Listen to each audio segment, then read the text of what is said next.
بسم اللہ الرحمن الرحیم۔ ایسی ہی دینی قصے اور دلچسپ واقعات سننے کے لیے ہمارے چینل کو سبسکرائب کریں۔ دوستو، آج کی اس ویڈیو میں ہم بات کریں گے قوم سمود کی، جو دنیا کی سب سے طاقتور قوم تھی۔ دوستو، دنیا کی پہلی سب سے طاقتور قوم عاد تھی، جس کا ذکر ہماری پچھلی ویڈیو میں کیا گیا تھا۔ دوستو، قوم سمود قوم عاد کی ہی نسل میں سے تھی۔ قوم سمود قوم عاد کے بعد آباد ہوئی۔ قوم عاد دنیا کی پہلی سب سے طاقتور قوم تھی۔ اس قوم نے اللہ تعالیٰ کی نافرمانی کی اور گناہوں میں ڈوب گئے، تو اللہ تعالیٰ نے اس قوم پر اپنا دردناک عذاب بھیجا اور اس قوم کو تباہ و برباد کر دیا، اور قوم عاد کا نام و نشان مٹا دیا گیا۔ اس طرح قوم عاد کے ختم ہونے کے بعد ایک دوسری قوم وجود میں آئی، اس کو قوم سمود کہا جاتا ہے۔ قوم عاد کی تباہی اور بربادی کے بعد عاد کے چھوٹے بھائی سمود کی نسل سے یہ قوم وجود میں آئی۔ یہ قوم حجر کے علاقے میں آباد تھی، اور یہ لوگ آہستہ آہستہ پھیلتے چلے گئے، یہاں تک کہ یہ لوگ مغربی اور شمالی عرب تک پھیل گئے۔ اس قوم نے اپنی راجدھانی حجر کو ہی رکھا، جو کہ شہر حجاز سے بالکل قریب میں ہے، جسے ہم مدائن صالح کے نام سے جانتے ہیں۔ دوستو، اس وقت کی سب سے طاقتور قوم عاد ثانی یعنی قوم سمود تھی۔ اللہ تعالیٰ کا ان پر یہ خاص کرم تھا کہ یہ قوم بہت ہی طاقتور تھی، اور اللہ رب العزت نے انہیں بہت ساری نعمتوں سے نوازا تھا۔ دوستو، تاریخی کتابوں کی بات کی جائے تو ان کے حوالے سے اس قوم کا قد 40 ہاتھ بتایا گیا ہے، اور ان کی عمر 900 سے 1000 سال تک ہوا کرتی تھی۔ اللہ نے ان جیسی قوم دوبارہ پیدا نہیں کی۔ یہ ایسی قوم تھی جن کو کوئی بیماری نہیں لگتی تھی، اور نہ ہی ان کے لوگ بوڑھے ہوتے تھے، اور نہ ہی ان کے ہاتھ پاؤں کمزور ہوتے تھے۔ یہ لوگ ہمیشہ جوان اور تندرست رہتے تھے۔ یہ لوگ اتنے طاقتور تھے کہ ان کی نظر تک کم نہیں ہوتی تھی۔ دوستو، ایسی شاندار قوم، جس قوم کو اللہ تعالیٰ نے بے پناہ طاقت اور بے شمار نعمتوں سے نوازا تھا، اس کے باوجود بھی اس قوم نے کون سا ایسا گناہ کیا جس کی وجہ سے اللہ تعالیٰ نے اس قوم پر اپنا دردناک عذاب نازل فرمایا، اور اس قوم کو بھی قوم عاد کی طرح ہلاک کر دیا، اور اس قوم کو رہتی دنیا کے لیے نشان عبرت بنا دیا۔ دوستو، اللہ تعالیٰ نے اس قوم کے گھروں کو آج بھی نشان عبرت کے طور پر باقی رکھا ہوا ہے۔ یہ قوم بڑے بڑے پہاڑوں میں رہنے کی شوقین تھی۔ یہ لوگ پہاڑوں کو تراش کر اس کے اندر اپنے خوبصورت محلات بنایا کرتے تھے، اور اسی کے اندر زندگی بسر کیا کرتے تھے۔ اللہ تعالیٰ نے قوم سمود کو بڑی نعمتوں سے نوازا تھا۔ سرسبز باغات، میٹھے پانی کی نہریں، اور پتھریلی زمین پر ہر قسم کے پھل۔ دوستوں، اس قوم کے عالیشان محلات اتنے خوبصورت تھے کہ دور دراز سے لوگ ان کے عالیشان محلات کو دیکھنے آیا کرتے تھے۔ دوستو، قوم سمود اپنے عالیشان محلات اور سرسبز باغات اور خوبصورت مرغزاروں اور نعمتوں کی فراوان کی وجہ سے یہ قوم غرور تکبر میں آ گئی، اور سرکشی کے نشے میں آ کر اللہ تعالیٰ کی نافرمانیاں کرنے لگی، اور اللہ تعالیٰ کی وحدانیت کو چھوڑ کر خود کے بنائے ہوئے بتوں کی پوجا کرنے لگی۔ اور یہ بات بھی بھلا بیٹھے کہ کچھ عرصہ پہلے اللہ تعالیٰ نے انہی کی قوم یعنی قوم عاد پر انہی گناہوں کی وجہ سے اپنا دردناک عذاب تیز آندھی کے طوفان کی شکل میں نازل فرمایا تھا، اور اس قوم کو صفائی ہستی سے مٹا دیا تھا۔ دوستوں، اللہ تعالیٰ نے دنیا کی اس طاقتور اور بدبخت قوم کی طرف حضرت صالح علیہ السلام کو قوم کی واضح نصیحت کے لیے نبی بنا کر بھیجا، جس طرح ان کی پچھلی قوم عاد کے لیے حضرت ہود علیہ السلام کو بھیجا تھا۔ لہٰذا دوستوں، صالح علیہ السلام نے اللہ تعالیٰ کے حکم کے مطابق اس قوم کو بت پرستی سے منع کیا، اور اللہ تعالیٰ کی وحدانیت کی طرف بلایا، اور ایک سچے خدا کی عبادت کرنے کا حکم دیا۔ اس قوم کے سرداروں نے حضرت صالح علیہ السلام کو جھوٹا ثابت کرنے کے لیے ان سے معجزہ طلب کر لیا۔ اس قوم کے سردار حضرت صالح علیہ السلام سے کہنے لگے کہ آج تک جو بھی نبی آیا وہ کوئی نہ کوئی معجزہ لے کر آیا، اگر تم اللہ تعالیٰ کے نبی ہو تو ہمیں معجزہ دکھاؤ۔ لہٰذا دوستو، حضرت صالح علیہ السلام نے اس قوم کے سرداروں سے پوچھا کہ آپ لوگ کون سا معجزہ دیکھنا چاہتے ہیں۔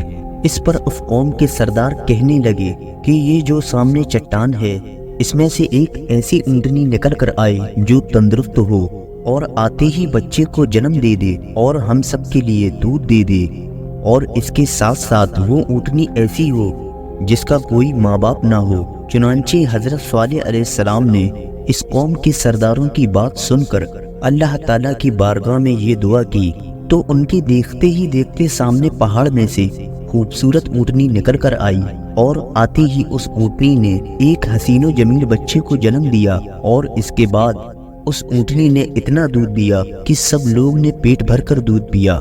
چنانچہ حضرت صالح علیہ السلام کا یہ عظیم و شان معجزہ دیکھ اس قوم کے تمام لوگ اور سردار لاجواب ہو گئے، اور اس بدبخت قوم کے سردار حضرت صالح علیہ السلام سے کہنے لگے، اے صالح علیہ السلام، یہ تو سراسر جادو ہے۔ اس طرح اس بدبخت قوم کے سرداروں نے یہ معجزہ دیکھنے کے باوجود بھی حضرت صالح علیہ السلام پر ایمان لانے سے منع کر دیا اور مسلسل اپنے کفر و شرک پر اڑے رہے۔ لہٰذا اس قوم کے کچھ لوگ نے حضرت صالح علیہ السلام کی اونٹنی کو نقصان پہنچانے کی کوشش کی، تو حضرت صالح علیہ السلام نے اس قوم کے لوگوں سے کہا کہ اللہ کی بھیجی ہوئی اونٹنی ہے جو تمہارے لیے ایک معجزہ ہے۔ اب تم اس اونٹنی کو اللہ تعالیٰ کی زمین میں چھوڑ دو اور اس اونٹنی کو کسی قسم کی تکلیف نہ پہنچانا، ورنہ اللہ تعالیٰ کا دردناک عذاب تم پر نازل ہو جائے گا۔ دوستو، اس طرح اللہ تعالیٰ کی وہ بھیجی ہوئی اونٹنی اور اس کا بچہ قوم سمود کے کھیتوں میں چرتے اور ان کا سارا پانی پی جاتے۔ یہ ماجرا دیکھ کر قوم سمود کے سرداروں نے حضرت صالح علیہ السلام کی بارگاہ میں شکایت کی کہ اونٹنی اور اس کا بچہ چشمے کا سارا پانی پی جاتے ہیں اور ہم کو پینے کے لیے پانی نہیں ملتا۔ تو ان کی یہ شکایت سن کر ان کے لیے یہ دن مقرر کر دیے اور اس طرح اس چشمے کے پانی کو بانٹ دیا۔ ایک دن حضرت صالح علیہ السلام نے اس اونٹنی کے لیے مقرر کر دیا اور دوسرا دن چشمے کا پانی قوم سمود کے لیے مقرر ہو گیا۔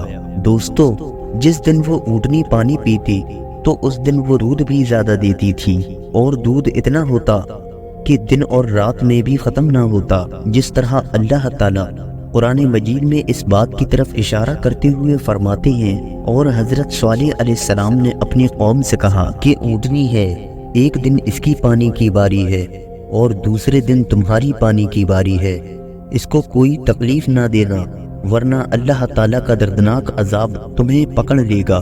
دوستو، اس طرح کچھ ہی دنوں بعد قوم سمود اس اونٹنی سے تنگ آ گئی، کیونکہ جس دن اونٹنی پانی پیتی اس دن انہیں پینے کے لیے پانی نہ ملتا۔ لہٰذا قوم سمود کے سرداروں نے اس اونٹنی پر جادو کر رکھا تھا۔ اس قوم کے ایک طاقتور سردار کی بیوی جس کا نام صدوق تھا، اس کی دو بے حد خوبصورت بیٹیاں تھیں، ان کی عمر 12 اور 14 سال تھی۔ اس عورت نے حضرت صالح علیہ السلام کے بیٹے کو یہ لالچ دیا کہ اگر تم اپنے گھر موجود تمہارے والد کی اس اونٹنی کو قتل کر دو تو میں اپنی دونوں حسین و جمال اور خوبصورت بیٹیاں تمہیں انعام کے طور پر دے دوں گی۔ لہٰذا حضرت صالح علیہ السلام کے بیٹے جو کہ نیک اور پرہیزگار تھے تو وہ اس عورت کے جال میں نہیں پھنسے، اور اس کے بعد اس عورت نے پوری قوم میں یہ اعلان کر دیا کہ جو اس اونٹنی کو قتل کرے گا میں اپنی دونوں بیٹیوں کا نکاح اس کے ساتھ کر دوں گی۔ اس اعلان کو سنتے ہی اس قوم کے دو نوجوان جن کا نام صدح ابن دہر اور قیدار بن سلار تھا، تو ان دونوں بدبختوں نے مل کر اسی رات ہی اللہ تعالیٰ کی بھیجی ہوئی اس اونٹنی کو ذبح کر دیا۔ اس طرح اللہ تعالیٰ کی بھیجی ہوئی اس اونٹنی کو ذبح کرنے کے بعد قوم سمود کے سردار حضرت صالح علیہ السلام سے کہنے لگے کہ اگر تم اللہ تعالیٰ کے بھیجے ہوئے نبی ہو تو ہم پر اس عذاب کو بھیجو جس سے تم ہمیں ڈراتے ہو۔ اس طرح اس اونٹنی کے قتل کی خبر سن کر آپ علیہ السلام بے حد پریشان ہوئے اور رونے لگے۔ چنانچہ اس اونٹنی کو قتل کرنے کے بعد اس بدبخت قوم نے حضرت صالح علیہ السلام کا بھی قتل کرنے کا منصوبہ بنا لیا تھا، جس طرح کہ اللہ تعالیٰ قرآن مجید میں ارشاد فرماتا ہے کہ آخر کار انہوں نے اونٹنی کو قتل کر دیا اور اپنے پروردگار کے حکم سے سرکشی کی اور کہنے لگے کہ جس عذاب سے تم ہمیں ڈراتے ہو، اگر تم اللہ تعالیٰ کے سچے پیغمبر ہو تو اس عذاب کو لے آؤ۔ اس طرح اس قوم نے اللہ رب العزت کی بھیجی ہوئی اس اونٹنی کو قتل کر دیا اور اپنی نافرمانیوں اور بدعمالیوں میں حد سے زیادہ بڑھ گئے اور خود ہی اللہ تعالیٰ کے عذاب کو طلب کر لیا۔ تو حضرت صالح علیہ السلام قوم سمود سے کہنے لگے، اللہ تعالیٰ کے دردناک اور خوفناک عذاب سے تم لوگوں کو کوئی نہیں بچا سکتا۔ لہٰذا صالح علیہ السلام کی یہ بات سن کر اس قوم کے 9 بدبخت لوگوں نے یہ ارادہ کیا کہ اب حضرت صالح علیہ السلام کا قتل کر دیا جائے، جس کا منصوبہ وہ پہلے سے ہی بنا رہے تھے۔ چنانچہ یہ 9 لوگ ایک پہاڑی کے پیچھے چھپ کر آپ علیہ السلام کا انتظار کرنے لگے کہ جب حضرت صالح علیہ السلام یہاں سے گزریں گے اور معاذ اللہ ہم ان کا قتل کریں گے۔ لیکن دوستو، اللہ رب العزت کی حکمت ایسی ہوئی کہ اللہ تعالیٰ نے اسی رات ان 9 بدبخت لوگوں پر پتھروں کی بارش کر دی، جس کی وجہ سے وہ 9 کے 9 لوگ مارے گئے اور اگلی صبح پوری قوم نے ان سب کی لاشوں کو دیکھا۔ لہٰذا دوستو، ان 9 لوگوں کی لاشوں اور ان کے انجام کو دیکھنے کے باوجود بھی قوم سمود اپنی سرکشی میں ڈوبی رہی اور اپنے تکبر اور کفر و شرک میں مبتلا رہی۔ پھر ان لوگوں نے اللہ تعالیٰ کی نافرمانیوں میں مزید اضافہ کر لیا، یہاں تک کہ وہ قوم حضرت صالح علیہ السلام کی ہدایت کے قابل نہ رہی۔ تو اس وقت آپ علیہ السلام نے اپنی قوم سے کہا کہ تمہارے پاس صرف 3 دن باقی ہیں، جتنا چاہے عیش کر لو۔ 3 دن کے بعد اللہ تعالیٰ کا دردناک اور خوفناک عذاب تمہارا انتظار کر رہا ہے، جس طرح اللہ تعالیٰ قرآن مجید میں ارشاد فرماتا ہے کہ جب انہوں نے اس اونٹنی کو قتل کر دیا تو حضرت صالح علیہ السلام نے اپنی قوم سے کہا کہ 3 دن اپنے گھروں میں فائدہ اٹھا لو اور یہ وعدہ جھوٹا نہیں۔ اس طرح آپ علیہ السلام نے اپنی قوم کو اس خوفناک عذاب کی خبر سنائی تو اس قوم کے بدبخت لوگوں نے حضرت صالح علیہ السلام کا مذاق اڑایا اور اس قوم کے لوگ حضرت صالح علیہ السلام سے کہنے لگے، آپ ہی بتا دیں کہ ہم یہ 3 دن شراب میں گزاریں یا شباب میں۔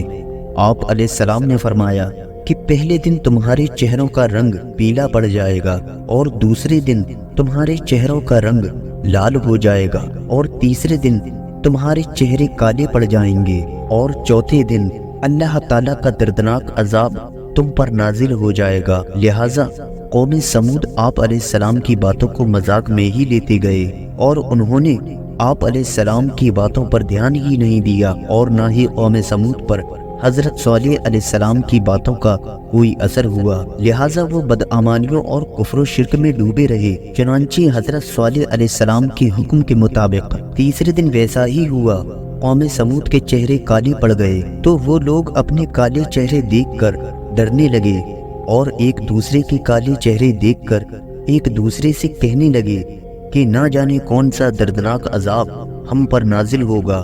چوتھے دن ایک زوردار اور خوفناک چیخ آسمانوں سے نکلی، جس چیخ سے تمام قوم کے لوگوں کے کانوں کے پردے پھٹ گئے اور ان کے دل دہل گئے اور ان کی روحیں ان کے جسموں کو چھوڑنے لگیں اور کچھ ہی لمحوں میں وہ لوگ جہاں جہاں موجود تھے اپنی اپنی جگہوں پر منہ کے بل گر گئے اور آخر میں وہ سب تڑپ تڑپ کر مر گئے۔ لہٰذا دوستو، اس کے بعد اللہ تعالیٰ نے ایسا خوفناک زلزلہ بھیجا کہ اس زلزلے سے انہی کے گھروں کو انہی پر گرا دیا گیا، جس طرح اللہ رب العزت قرآن مجید میں ارشاد فرماتا ہے، اور جب ہمارا حکم آ گیا تو ہم نے حضرت صالح علیہ السلام کو اور جو لوگ ان پر ایمان لائے تھے ان کو اپنی مہربانی سے بچا لیا اور اس دن کی رسوائی سے محفوظ رکھا۔ بے شک تمہارا پروردگار بہت طاقتور ہے اور زبردست ہے۔